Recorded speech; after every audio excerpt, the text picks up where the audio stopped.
Welcome to Duck Season Somewhere podcast. This episode is brought to you by the following sponsors. GetDucks.com, your proven source for the very best waterfowl hunting adventures. Argentina, Mexico, 6 whole continents worth. For 2 decades, we've delivered real duck hunts for real duck hunters.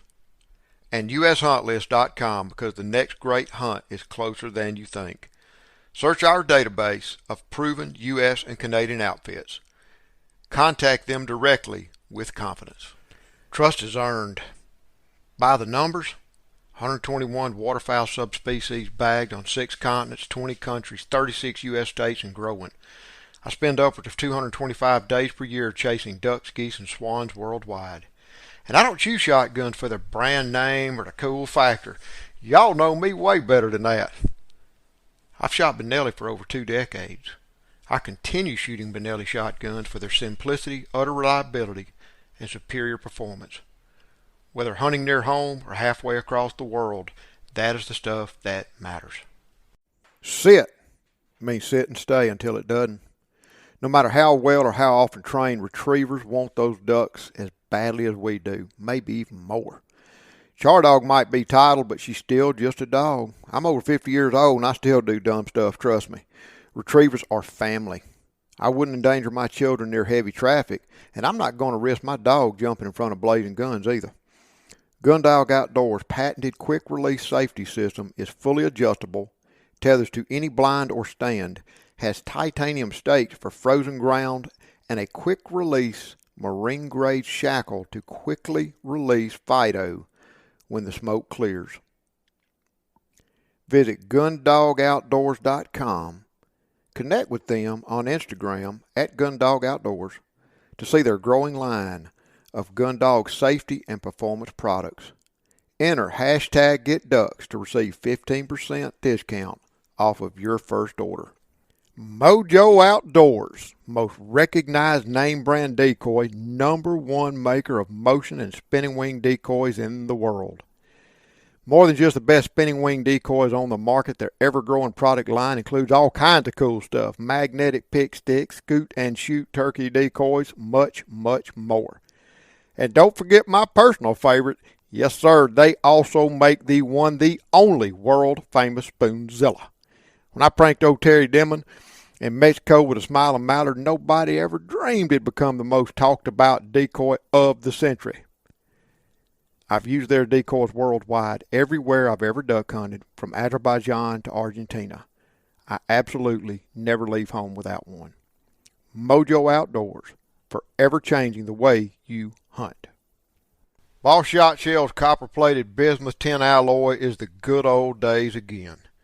Steel shots come a long way in the past 30 years, but will never, ever perform like good old-fashioned lead. Say goodbye to all that gimmicky, high recoil, compensation, science, hype, and hello to superior performance. Know your pattern, take ethical shots, make clean kills. That is the boss way. The good old days are now. It really is duck season somewhere for 365 days per year. Duck Season Somewhere takes me year-round to worldwide destinations where I visit with the most interesting people. I'm your host, Ramsey Russell. Join me here to listen to those conversations. Welcome back to Duck Season Somewhere from Louisiana. Have you noticed that I'm back home, kind of, sort of? I mean, Louisiana is just kind of my home away from home. No more on the road for now. We will be, and I'm really, really glad to be down here with my buddy Dale Bordelon, who's today's guest. Dale, how are you? I'm doing fine, man. It's good to be back on. Man, it's hard to complain about anything after that supper we just had down here in Rain, Louisiana. You know, I don't know about you, but the one thing I miss when I travel is Southern food. Especially when I'm coming back from Mexico. I like Mexico food, Dale, but I like Southern food. You know that lady asked me tonight that I want spicy shrimp or regular boiled shrimp. And I said, spicy. I mean, what else? What kind of? I didn't even know they made 2 kinds of shrimp. Well, what they did is she boiled that shrimp, and then they come out with a bunch of red pepper on it. But it wasn't no paprika, so that was pure cayenne, and it was good. It was good. Then you just had some good fried bass at my house. Had some fried bass at your house, and that was good. Yeah, I seen you and our buddy Jim Cruz talking about fried fish the other day. Jim fishes as much as more than anybody I know. And y'all got talking about that fried fish, and I told my wife, I said, we got to eat some fried fish this week. And I show up down at your house and eat some. That's pretty good. I told Jim I think I'd drive all the way down Mississippi just for a plate of that. It looks so good. Fish is very good. We love it. We eat it all the time. I guarantee you, I probably don't have a single friend that is as practiced at cooking fried fish as Jim Cruz. He got that beautiful lake right there in his backyard. I know he fishes every day. Well, I'm gonna take him up one day on it. He better have me some fish when I drive up there. Y'all go catch them. I just want to show up and eat them. I don't care nothing about catching them right now. How'd your duck season go, Dale? It was pretty good. We had we started off in the teal season at Catahoula Lake. Now I hunt private property, but I also hunt a lot of we hunt all over the place, public land. I mean, but we hunted. I hunted Catahoula Lake for about 40 years, and some years is better than others. But this past year, my boy found a spot, and he was killing his limit every day or every time they went. I didn't know y'all hunted at Catahoula Lake. We hunt there. It ain't far from your house. No, it's about 20 minutes. But he found a spot, and he was killing his limit, and he said, I said, where you killing all those ducks at? He said, Catahoula. I said, boy, you must have a hot hole, because usually there's a lot of people, and you do good one day, and it's not consistent. But he was killing every day, so he took me on several hunts, but we ended up killing a good couple of hundred teals out of that spot. Really? For the whole season. He hunted a lot, and he took me and my best friend, and him and his buddy found it, so they both kind of rotated. He'd take me, then his friend would take his daddy, and so we had a good start to duck season, and the big duck season was very good. We had about maybe a 10 days, 2 week span. It was slow, but we had so many wood ducks in the woods, and our woods was flooded, so we hunted that on the slow days. And we did very good with the wood ducks. And so overall, and at the end, those ducks started, you can see them from the blind, they're congregating in the woods in them rings. And we'd watch them, and then we'd have to split up. 3 or 4 of us would hunt 3 different places and maybe move twice in the morning. But we ended up killing our limit doing that. You got to move with the ducks. So y'all had a good duck season. I mean, it was you had very a good. Good duck season. What mostly species did y'all shoot? Wood ducks and what else? Shot a lot of wood ducks. Probably 80%, probably 70% of our duck killing was great ducks. A lot of great ducks. A lot of teals, gray ducks and teals mostly, and not many mallards. The mallards very slow the last couple of years, but we killed a few, but not a whole lot. But a lot of gray ducks, and a lot of teals. And look, from way back, I'm an old teal hunter. I put wood ducks and teals in my freezer, and that's about all I keep now. And so I don't mind killing a mess of teals every time I go. They're fun to shoot. They're good to eat, and so I can't complain. And then I got to hunt my 2 boys and my best friend. I mean, money can't buy something like that. I'm a blessed man. It was good. You know, one thing I noticed, of course, I was traveling all over, and keeping up with you on social media, it looked like you spent a lot of time hunting real old school, hunting out of your hand carved canoes and your old decoys and stuff like that. Was that just an illusion on social media, or did you really hunt like that a lot? No, I hunt like that all season, and as I get older, I'm hunting like that more and more. Why? I loved my biggest sport is duck hunting, but this is a Louisiana deal, and pretty much I grew up. The old people hunted like that, and it's very important to me to hunt. It's very enjoyable. It's very enjoyable to. It took me 2 months to build a dugout and to hunt, pilot it and put ducks in it that I killed. It's just very rewarding. And over decoys I carved and my duck calls. It just takes the hunt up to another limit. Does it Does it change the overall experience for you to hunt like that? Well, years ago, I used to have to kill everything I saw. Now, if I hunt with my old boat decoys, I don't have to kill too much to make a good trip.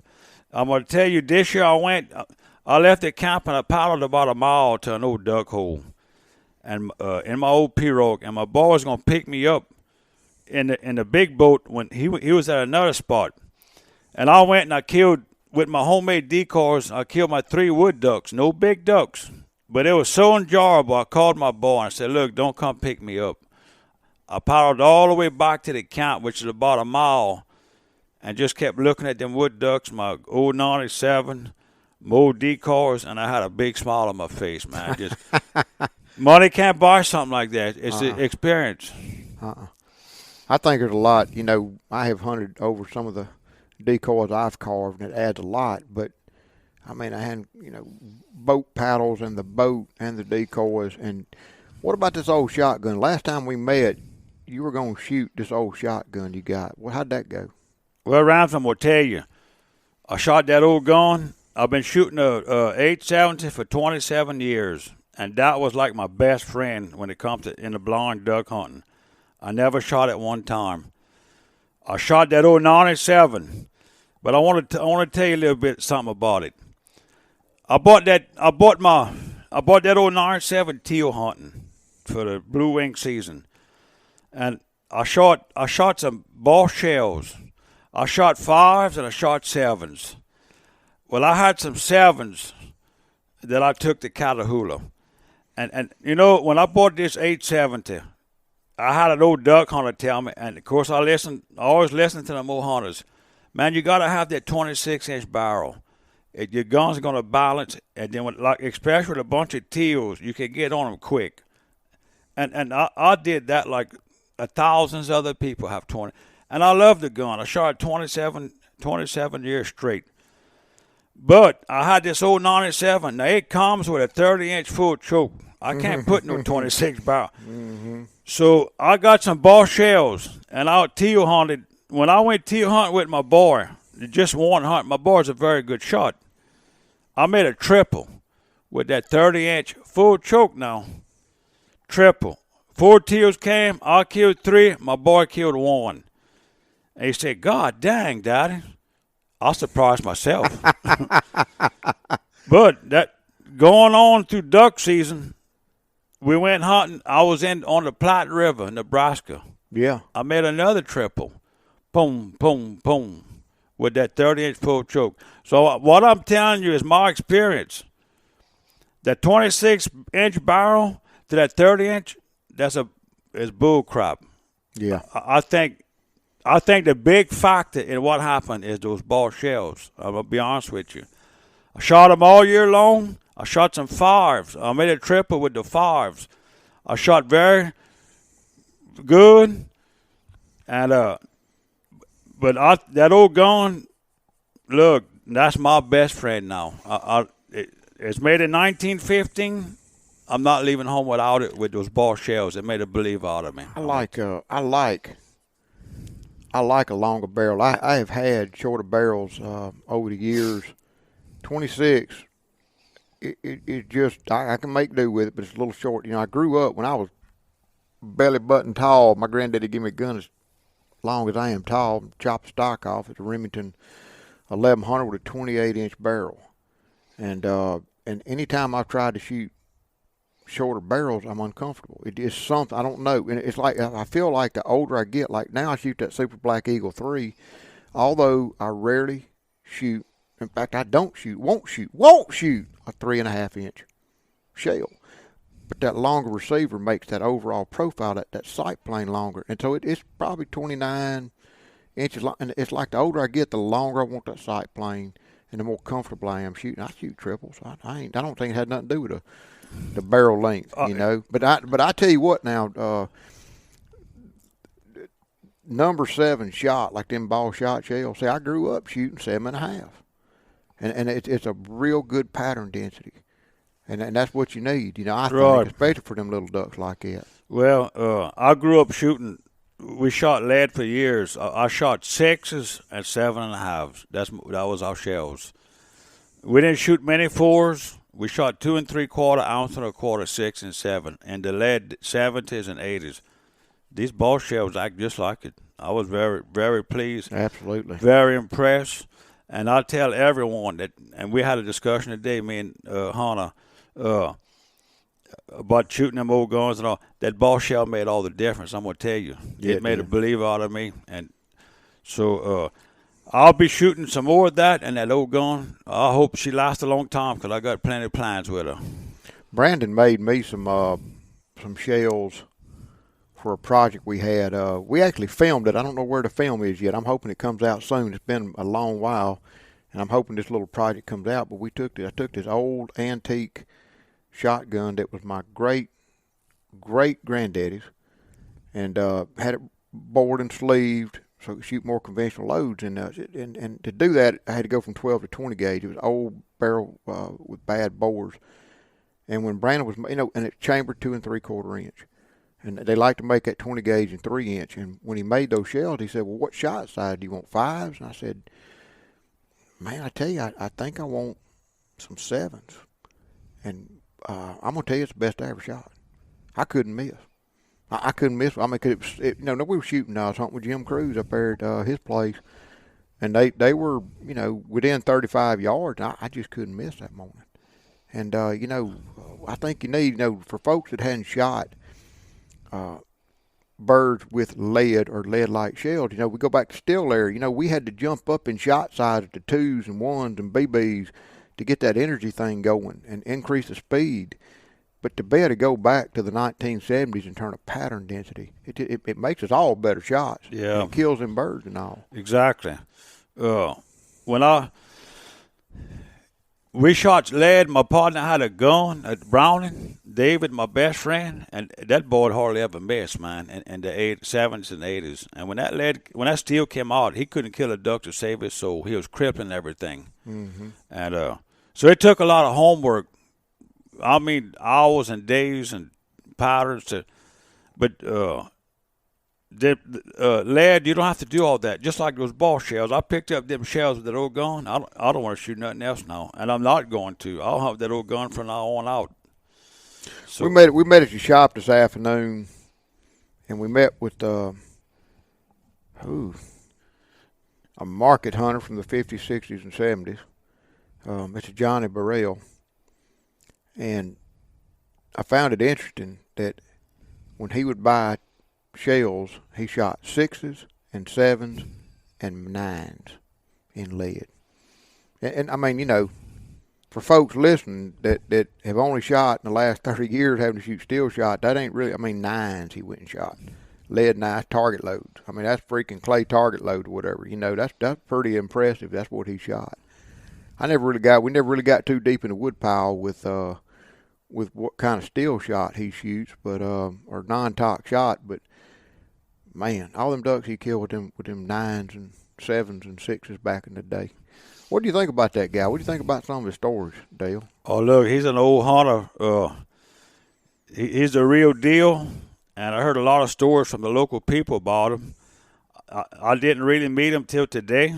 I knew his grandson, but he market hunted years ago, and I heard they sold ducks, and he's got some very interesting stories, and that's a podcast nobody wants to miss. No. It's unbelievable, man. Well, we had him out this week, episode 1. My gosh. Episode 2 comes back on Monday, but give the listeners a hint. Now, that's like what I would call a modern day market hunter, and it's really kind of amazing that a lot of his stories took place in my lifetime. Because when I think of market hunting, Dale, now I think back late 1800s, 1900s. I don't think 1970s. I mean, my gosh, Elvis Presley was on the stage singing in Hawaii back when some of these stories happened. I was a youngster in Greenville, Mississippi when some of these stories happened. This man was down here, shooting ducks like that. But give these listeners a glimpse of, we got the modern day duck hunter, modern day market hunter. What about the guy we're gonna meet with? Well, coming up. Mr. Borrell was a market hunter and sold ducks, and you're going to hear his story. I'm not going to get into all that. now today hunter. He don't do it no more, but he's still living. Sold ducks, market hunter. Tomorrow we're going to meet a grandson that his grandpa was a real market hunter around 1900, and his stories, and he was hardbarred. Well, I'm not going to tell. I don't want to get into it. Give him a hint. Now you done told him a little something. So this man we're going to meet with is up in his 70s. He's 70 years old. That's the grandson. And we're going to talk about his granddaddy who passed when in the Florian Pie Champagne they call, and his daddy died in the. Grandpa died in the 60s, but he shot for the market, killing. It's either 100 or 200 ducks a day. Here in Louisiana. Yeah, by Lake Arthur. And he hunted for a company that had to bring 2,000 ducks a day to the French market. They hauled them out by boats, packed them in ice, put them on a train, hauled them to the French market. He hunted for these people, and he was such a good shot. Remington and Federal hired him to do expedition shoots all over the United States and won, breaking 100 out of 100, and he did all this. They tell me that these big shots would pull up with 5 or 6 guns. This man had a Model 12, and he would dress, not fancy, and they said, "Who's that fella?" Well, at the end of the tournaments, they knew who he was. He was well known. The president of the United States hunted with him, Babe Ruth. You're going to hear all this on one of these podcasts. He is the biggest well-known market hunter in South Louisiana in the early 1900s. He had a big accomplishment. He was such a good shot. He was tough. He ran barefoot in the marsh. He hunted out of dugout pirogues. He made his own cane calls and his own decoys. He's an idol of mine, I have to say, because I'm doing the same thing. That is what I'm trying to preserve. But you know what? I'm curious after meeting with Mr. Johnny.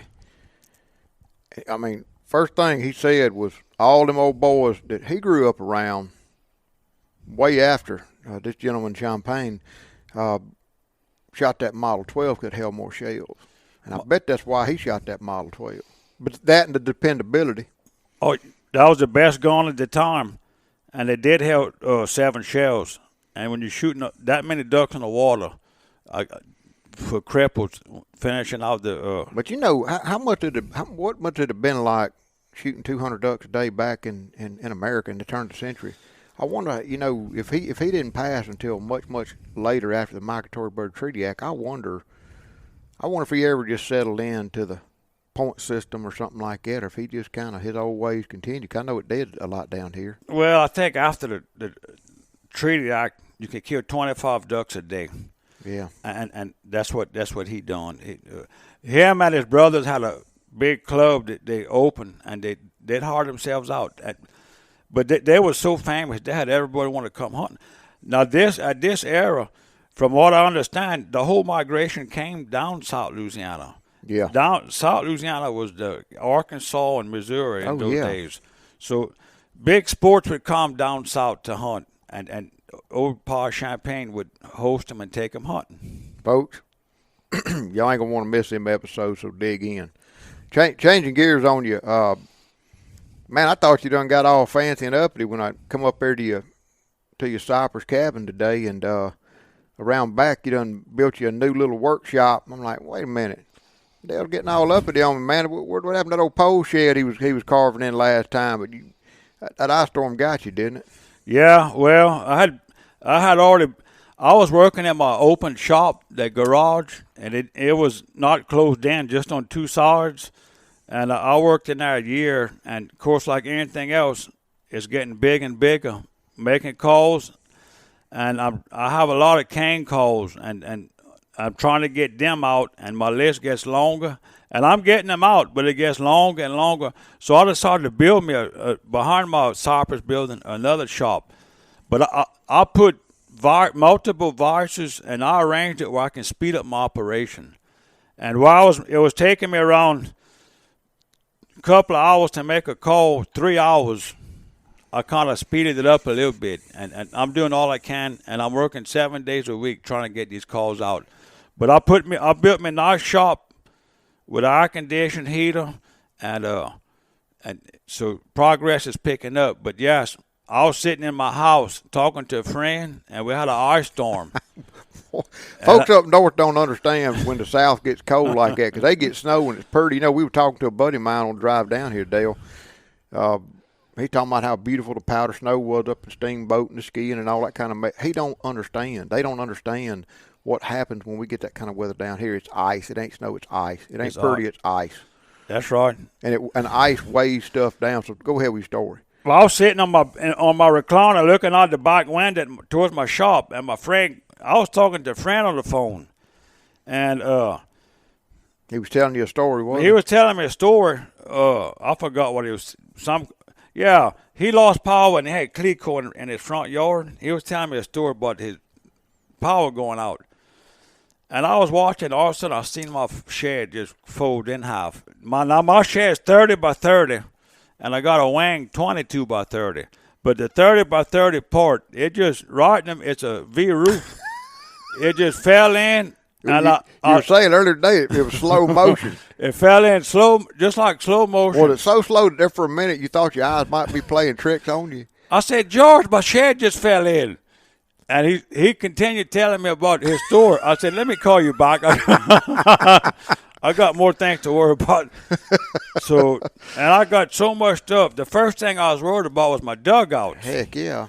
So I went out there, me and my boy, and I pulled one out out of that lean-to, but the other two was all right. So I put a block where it couldn't fall no more, but I didn't get none of my boats hurt. So that was the main thing. Good. I can replace a lawnmower, but I can't replace one of those dugouts.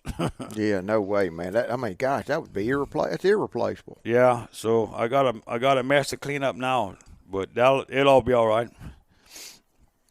You told me a story today. Every time I think of that dugout, I think of you out there hunting in your swamp.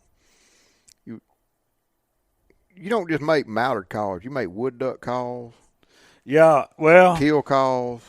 We were sitting there looking at that wood duck call, and you got to tell me a story about how you'll see them wood ducks land out there and how you'll call them in a little bit. I'm going to tell you, that I hunted a ring. The first time I hunted this ring, I killed my limited wood ducks and 2 great ducks.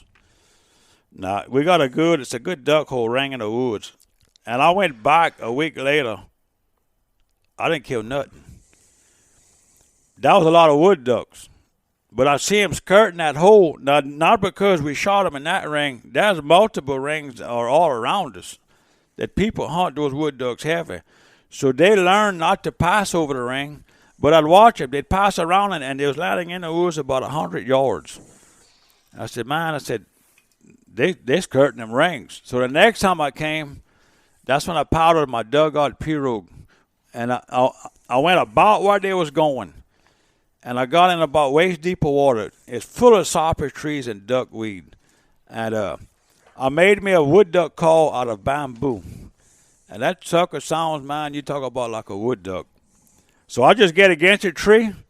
And when they come, I end up killing 5 limits in a row doing this. If I didn't kill them early, which most of the time I didn't, one time I did, but as it get light, you see them swimming throughout the wood. And it's a cypress tree that's thick. I blow that. I wish I had the call with me. But I make a sound. They do this on the water. I've done hunted them and try to make it sound. It goes whoa, but you gotta do it in that wood duck call. I've heard them ducks do that when they sitting on the water. They sit. I was watching a bunch of wood ducks this year. I was sitting in a deer stand, and there was a slough next to me, and they're just full of wood ducks. Fortunately, I'll go down there and shoot them sometimes, like be there in the morning when they're trading up and down, if there ain't anything else going. But all these years I've heard these wood ducks buzzing and coming through the trees. It's only the hen that makes them noises.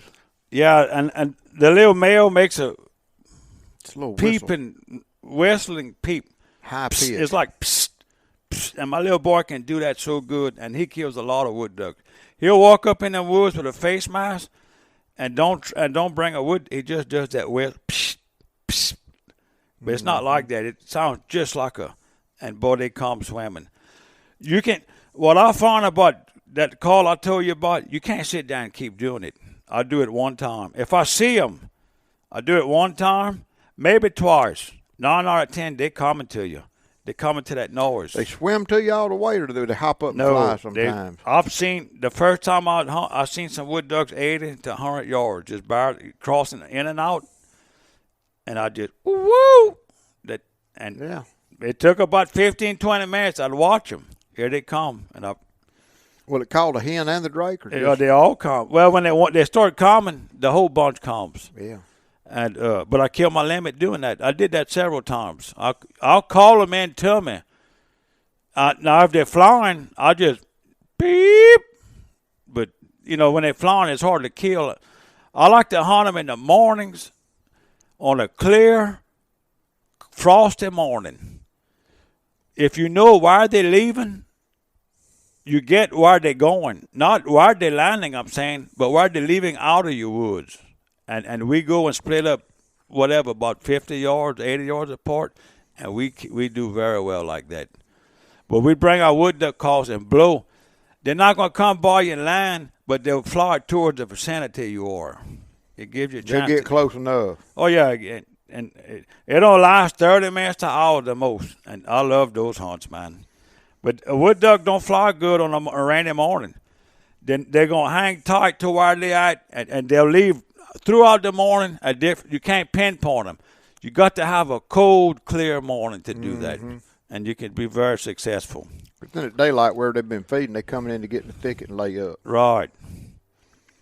That's exactly right. Well, how'd you call business is booming? You got to get all this new stuff going, and you got a bunch of orders. I got a bunch of orders. You ain't overwhelmed, are you?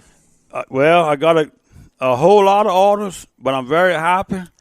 And I'm going to tell you something. Do you still make your molded calls? Because those are solid as can be.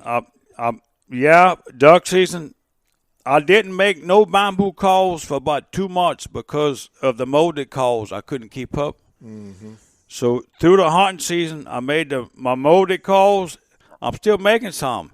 It slowed down enough where I can get on my bamboo call. Mm-hmm. I make every day. I'm making calls, bamboo and molded. I work at nights. I stay in there. I have to get these orders out. I'm way behind, and I'm telling you, I had 2 men come from LaRose, Louisiana. LaRose, Louisiana, that's close to Grand Isle. That's 100% dugout Cajun community. Mm-hmm. One man was 85 years old. His boy was 60. They come all the way. They bought a cane call from me. The old man used to have a dugout when he was at my shop. Now this is a French-speaking old Frenchman. He left my shop. He was so happy, and his boy called me the next day and said, "Daddy was so happy because it's like you preserving the heritage." He grew up like that. Wow. And the boy said, "I want to take you to LaRose when they have that carving. I forget that it's a festival with carving and all. He wants to come, and I'll ride with him, and we'll go all over, spend a night. So that's is what makes me do this most of all. These cane calls. I keep saying, and I know I'm beating. People are going to get tired of hearing it. It's my heritage, but that's what it's all about. That old man, to make that remark about me, it made me feel good because how he felt, and so that I get to hear that. I had a man come from Lake Charles, very nice fella. He bought a couple of calls, bought me some bamboo, and offered I can go cut some bamboo. It's just you don't get nothing good out of it. So it's a good relationship, and it's a Louisiana thing, and I love it. I love making these calls. I never get tired of it. I want to pass the heritage around, and I'm very thankful for all the orders I have and the people that want them. It makes me feel real good. More than duck hunting, get ducks is the lifestyle we all enjoy. It really is always duck season somewhere. Check out our caps, t-shirts, hoodies, and more at our new GetDucks.com store. That's GetDucks.com/store. Thank you for listening to and for supporting this podcast. And remember, life's short, get ducks. The thing I like about a truly handmade call like that is, you can tune them to sound how you want to, but call to call, because you make it 100% handmade, they all kind of sound different. You pick them up and blow them a little bit. And it's like, we're sitting there going through your bucket. You handed me one, I blew it, and I broke out my billfold. What do you want for it? Well, no, I want this called just like it is. I want to call it just like it is, because that sounded, it was the perfect volume and the perfect pitch of a mallard duck. And we got to have his call, Dale. I appreciate it. Yeah, I mean, I didn't come here to buy a call. I don't need a call, but I blew that one time and said, how much you want for it? But, Rams, I want to tell you something. And I want to tell everybody this. I had a very good call maker come spend 5 hours with me a week before last. Oh, who was he? His name's Farrell Carpenter from South Louisiana. He's a retired boat captain. He's a call maker, very, very humble and very fine gentleman. He come spend 5 hours with me, and I want to go see his shop, and I'm going to go visit him. And where's he at? He lives in between La Rose and Golden Meadow. Wow. Down there. But he makes calls. He's on Facebook. He's a very fine fella. But me and him was talking. I said, Farrell, you know something? And I was making calls, and he was asking questions. I don't have a late. I had a wood late. I made wood calls. That's how I got started. But it wasn't my thing.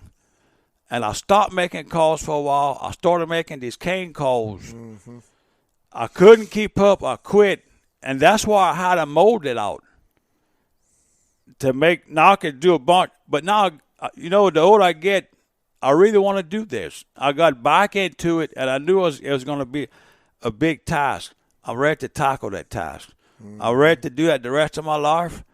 That is part of who I am, and that's how I'm going to die. But Farrell came to my shop. I said, Farrell, you know something? We was talking.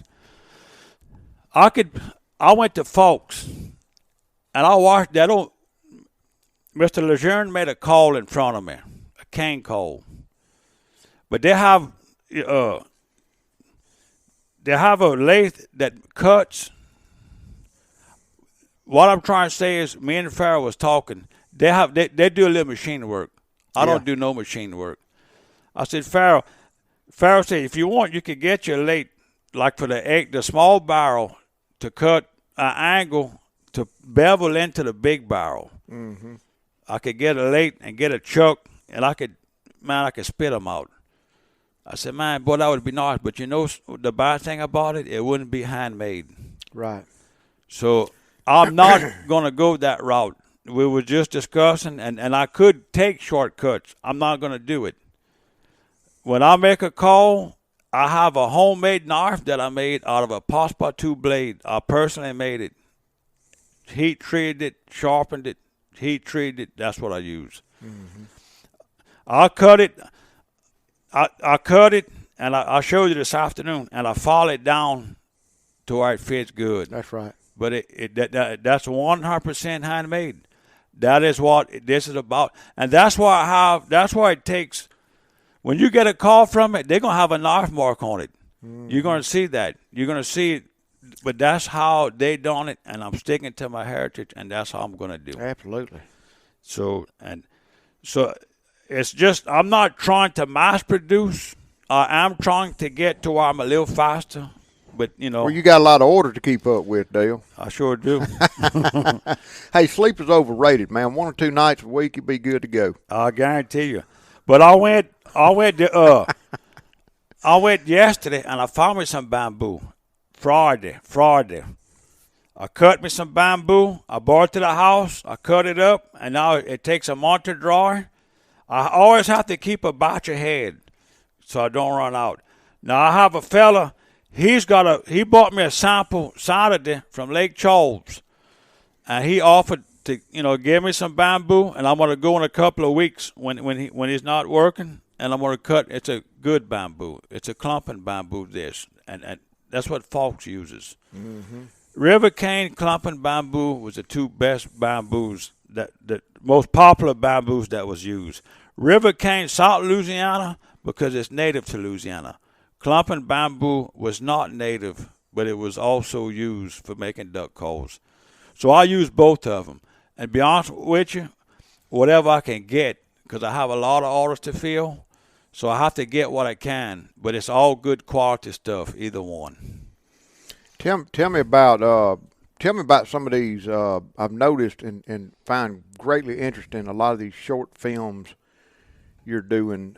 I've seen you started a small little video series online, and I love them. I think it tells a lot about this heritage and a lot going on. Speak to that just a little bit, Dale. Well, I did one about the decoys, the history on the decoys. I did a little talking, and I did a little segment, how to carve a decoy by hand. To me, it's very important to do everything by hand, because you got to remember, in the old days, there was no even electricity, much less a power tool. Charles W. Franks wrote 4 books about carving decoys. He went all over Louisiana, and all these decoy carvers, they're going to know who I'm talking about. He's dead now, but I had the privilege to go to his house in New Orleans. Mm-hmm. We went and eat lunch. I got all his books that he signed. But what I wanted to know from Mr. Charles is, you take like Mitchell of France. He was one of the world-known decoy carvers in South Louisiana. He was a black fella that spoke French from the old. He died at 97 years old. Mr. Charles interviewed him, got a bunch of his stories. I wanted to know deeper than our decoys. I wanted to know, get into that personal, whatever personal stuff I could get. What did y'all do when y'all visited? What was he like? What the stuff, how often did he carve? And that kind of sets a foundation because I'm doing like those people did. All old school, all by hand. And I know I keep, bringing it up and showing you, but I have 30 decoys. I live better than 30 decoys right now. And I can proudly tell you, I've never had a power tool on them. I use a hatchet and a knife. Mm-hmm. And you've seen my decoys. They're made just like they was made at 1900. Yeah. And I'm not going from there. I'm not buying no power tools. My cane calls is made the same. My pirogue is made the same. I can honestly say I am hunting like they did in 1900. Now this year, as some of y'all seen, back in 1900, we got ice in Louisiana in 1868, I believe. That's when it was introduced to New Orleans. Before that, they used salt and slotted barrels. That's how they packed that, or a brine.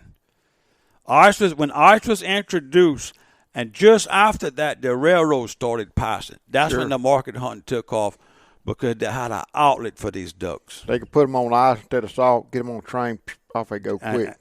And then in 1910, there was 3 million ducks that was sold in the French market. 1910, 3 million ducks was passed through the French market. That was the booming, the high peak of the market hunting. So what I did a little research, calling people, asking questions, and I found out what barrels they use, the top of barrels, and I ordered me a barrel to put my ducks in with ice, just like they did. Mm-hmm. So now I'm hunting with my dugout pirogue. I'm hunting with cane calls. I'm hunting with handmade decoys. I'm hunting with an 1897 shotgun. Now I have the wooden barrels to pack my ducks in ice. Now you just got to shoot them son of a guns for money, Dale. Well, I might get in jail. No, but what I do is I keep all my teals and wood ducks, and I have a bunch of old people. I bring them the ducks and give it to them, and they're so happy. So I have an outlet for them. I'm just not getting paid for it, but I'm just about hunting 100% market hunting style. And that's the way I choose to hunt. Sure. Whenever I kill a duck over my decoys, over with my duck calls, it's a personal connection. I guarantee you. It's very personal, and it's much more than it's a personal connection not only to the ducks but to your roots. That's it, right. And like I told you, I killed 3 wood ducks. I paddled back a mile. I didn't want nobody to pick me up. I wanted to enjoy that hunt. I paddled back. I stopped, look at those ducks, look at my boat, look at my gun. I was the happiest man in my parish that morning, I guarantee you. And that's what it makes me feel like. So I keep doing hunting like this because it's very meaningful, and I'm passing that tradition on. And my boy is picking up the cane call making with me. He's learning how to do it. Let me tell you what I'm doing for my birthday. My birthday is in July. I'm paddling several miles to where my daddy's old duck hole was.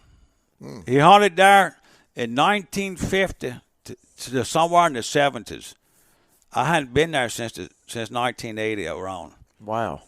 I'm going to paddle there, and my boy wants to paddle each a dugout to go look at his old ring. I'm doing that for my birthday. Now, that's pretty exciting. Think that ring's still there? It is. I had people that tell me they hunted it in the past. Yeah, it's still there. I'm anxious to go see. I grew up there when I was a kid, and my daddy killed plenty mallards in that hole in the heyday. So I'm anxious in honor. Speaking of your daddy, tell that story about the gadwall you was telling me today, because Mr. Burrell was talking about he didn't shoot no gadwall to speak of, but because the mallards came down back in those days. Ramsey, my daddy used to leave the house. Now, I was a little boy, and we was poor, and we had one space heater running on gas. And I'd go stand by that heater crying to go with him in the mornings. And I was too young, of course, and it was too cold. But anyway, my daddy would leave the house with his Model 12 and with some grass sacks and go hunting. I don't remember him bringing lunch, snacks, jugs of water. They went light, just sacks and his old Model 12. And he had a cartridge belt, and they'd kill a bunch of ducks. He'd kill a bunch of miles and pintails. Now, when we got this place to hunt, he bought some property. It was 1986. My daddy hadn't hunted a few years prior to then, making his fortune. But we went hunting when it opened. And we came back, me and my friend David, my best friend. My dad said, Dale, what kind of duck is this? I looked at it and said, well, Dad, it's a great duck. He said, I never seen that. Never seen. How old was he? Oh, at that time, my dad was in his 50s. Never seen a gray duck. And he killed him. My dad said they didn't have that. Now, Mr. Burrell said that, I don't know, on the recording. He told us that today. They didn't have all that. They didn't have it. He said when you saw him, you see flock of 50, but you didn't see them often. Right. So they come into that hole. Me and David started killing. When we hunted Catahoula Lake, it was I could see the flock of pintails as big as you want to see. That's before they had a die off. That's when the limit was 10. And mallards. We done shot a bunch of mallards in the 70s. We never killed a lot of great ducks, but we've killed them in the late 70s and early 80s. Because I knew what they were. We was hunting one day. David didn't know what that was. We was hunting in a hole, and they had an old Frenchman that passed behind us, and we had shot a great duck behind a blind. David didn't know what it was. And David asked that old man picked that duck. He was in a pirogue. They come to the back, to the woods, and he asked that old Frenchman, he said, what kind of duck is that? That old man said, man, and canard gris. It's a great duck in French. There's all Frenchmen. Dave said, I never seen that. We hadn't killed that many. But that's when in the early 80s, then we started killing them. I can't answer for way back, but my daddy never killed that growing up. Or it was just mallards and pintails. Wow. That must have been some amazing times. Oh. The gadwalls now like the mallard of the South, it seems like, at least where we hunt. In good years. I tell you what, if we didn't If it weren't for gadwalls, I wouldn't hardly shoot no birds, hardly. we'd be in trouble. I tell you now. And I love shooting great ducks. They're They beautiful. aggravating, though. Yeah, but they're beautiful to work. They work, they're pretty duck coming in. But we kill enough. I'm going to tell you, my favorite duck to hunt is a teal. People, all you see on TV, milers. Yeah, I like shooting milers, but I think that's way overrated. Yeah. I love to get a bunch of teal, and if they bank on me, tight, and then blue wings are good for that. Green wings, too, we do that, but it's a chance to see if I could kill 2 or 3 in a shot. That's what I look for. We know how they all mix. They come in, pow, and my thing is that, and if they land, you tire them up. When you bunch them up, I'll shoot them on the water. But anyway, plus they're the best eating they got. So if I killed 6 teal every day, I would sign a paper right now. I love shooting teals. I love shooting green wings, and everywhere in the northern hemisphere I've ever hunted, if there's green wings, whether they're common green wings over in Europe or green wings down here, is like the favorite duck of the people to eat. We go as far away as halfway around the world in Azerbaijan, and if we say we're going to eat duck at night, they're going to pick out the green wings. You get down here to Louisiana, we go talk to Warren Coco that time. I mean, Mississippi is just a good eating duck. And, and what I was thinking when you talk about that is I have shot them, not in tight timber holes, but in big timber holes. Green was good in there. I've shot them in an inch deep water on the Great Salt Lakes. I've shot them in shin deep water up on the marshes around there. I've shot them in, they love the tidal estuaries, low tide, high tide. I shoot them in such diverse conditions. Those green wings are everywhere. They're very, very, they're good to eat and they're fun to work in when they do. Very enjoyable. I love to hunt them. I like it when them flocks come in at you. And me and Mr. Ian was shooting them down in Mexico. And they put us on a whole deal because it was dry this year down around Bordelon. And the ditch, or the water body we was hunting was literally 20 feet wide and a quarter mile long. So we're talking less than a half-acre surface water. And we shot 80 ducks, 4 of us did. Got our limit with a lot of green wings coming in. Well, look, a green wing at 10 feet is kind of tough. You want them close, but you don't want them too close. Right. You ain't got much of a target. So what I ended up doing is leaving old Mr. Ian in the spot, and I walked down about 10 yards and got on the other side of a bush. And when them birds come in, he's shooting. What do you think he'd do? Go straight up. Bam, bam, bam. Boy, I'd make numbers in, But isn't it fun when they all kind of come in at you and you shoot, and then they go straight up. And, man, that's just like a firework going off. It's fun, And I'll tell you something. My wife, she'll make a gumbo with 10 teals at a time. Mm-hmm. I'm a pretty heavy eater, and I got 2 boys they're pretty good at the table. You betcha. So we put with smoked sausage, tassel, eggs. We'll cook. What kind of smoked sausage? I use some deer, and now people say deer sausage. It's not. We use andouille, and deer sauce is deer and pork. Now andouille. Andouille. How you say? I call it andouille. It's andouille. That's the Mississippi phonics way of pronouncing andouille. Is andouille. Well, but y'all say it right. I say it my way. Well, I guess you say it, but that's all I heard it. But that goes good. But we put that eggs and everything we can. Well, we were talking about that on the drive down. I was down in Peru, and they make a shrimp chowder off in coastal Peru. It's kind of tomato based and shrimp, but think of it like a chowder, and they put eggs off in it. And I'd never heard of that, but the next time I made gumbo, I said, man, I bet them eggs would be good. So I started cracking. I may crack a dozen eggs in I like a big pot. And they kind of poach down up in there, and it just takes on that gumbo flavor. But you were saying y'all grew up doing that down here. I mean, that's a Louisiana thing. My mama did it. My daddy did it. My grandma and them did it, and they've been dead for 50 years. It's a very traditional deal. Most of the people in my parish do that, along with eating sweet potatoes. Now, I know that's a regional deal because they grow them where I'm at, but I never ate gumbo with potato salad. Now, they do that in Ville Platte. They do that in Brew Bridge. Right here, we in Rain, Louisiana, they do that. Yeah. I'm not knocking it. It's just how you raise. It's regional. But you do put. You were telling me you will eat like some chow chow or some pickle Oh, relish or look. something nearby. Do you put that in the gumbo? Like you make your bowl of gumbo, then you put some pickle relish in there. Or you just put it on the side or what? No, my wife. We take about 10 sweet potatoes, and you bake it 350. A good sweet potato that's got a lot of sugar takes 1 hour. The best sweet potatoes in the world are right there in your backyard. You got darn right. I ain't never seen them nowhere else like that. The sugar sweet. When you leave tomorrow, don't forget. I'm gonna give you something to go home. The first time I ever met you, I literally got a truck and said, "Hey, Mr. Dale, how you doing?" He said, "Here, you want sweet potato?" And handed me a whole grocery sack full of them. I took them home. It was getting close to Thanksgiving, and my wife makes sweet potato casserole. So I called up and said, "Hey, I got a bunch of good fresh sweet potatoes."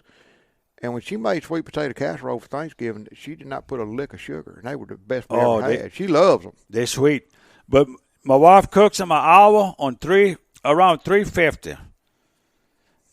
Sometimes an hour and 15 minutes, depending how big they are, you know. But the regular small, about an hour. But what I do, we put rice and the gumbo in a bowl with your duck. I'll take my sweet potato and I break it in half, and I put not the peeling, in my gumbo. Then I put sweet pickles in my gumbo. Sweet pickles. Sweet pickle juice in my gumbo. And a lot of Tabasco sauce. Oh, yeah.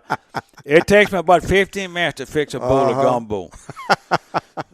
But my wife will cook a big pot full. And we eat on that for 3 days. Mm-hmm. So it's best to make a gumbo, put it up, and you start eating the next day. Dang right. But and look, sometimes when it's over, we'll make another. Right, we'll skip a day or two, then we got another. We eat that all the time in the winter at home.